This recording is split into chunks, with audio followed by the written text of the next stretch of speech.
Hi, my name is Sayer, and this is an etymology edible education session. I'm Tania. Welcome to an edible philosophy of food. We're talking about kale today, and it's a great example of kale's medicinal properties because my partner happens to have what is known as extremely vibrant, healthy hair, and it's in part due to the sulfur that she consumes because hair has these disulfide bonds, which makes it very strong and very robust. And it's well known that those who eat cruciferous vegetables, which kale is included in that family, have really vibrant hair.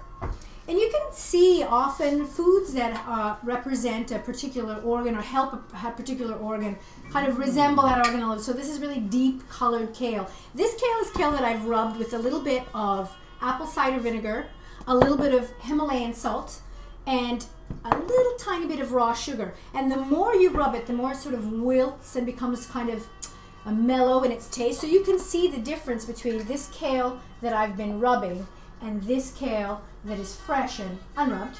And what I would do with this is make it into a really lovely slaw, maybe add some diced carrots. If you are going to eat kale raw, just be aware of the effect that it may have on your thyroid. Sarah can talk to you a little bit about that and how you can counterbalance that. Well, there's so many beautiful things about kale. You can take its juice, apply it to a cancer cell, and generally will induce programmed cell death. But on the other hand, you have to be careful. If you're eating a lot of raw kale, it actually has naturally occurring goitrogens that can interfere with the thyroid receptor for iodine. And so you just have to remember to add extra iodine, preferably through a food source like kelp, while you're eating it, and that'll balance out that effect. Some of the other health benefits of kale that are well known is that it is a complete protein. It has all 9 essential amino acids, which has led some to call it the new beef. And in many ways, it's a good metaphor because cows consume grass, the same basic kind of vegetation, to produce their muscular stature. So you don't have to eat animal protein to attain healthy protein levels in your body. If you do want to eat your kale cooked, a nice way to do it is to lightly steam it, so it's not actually touching the water, but it gently wilts.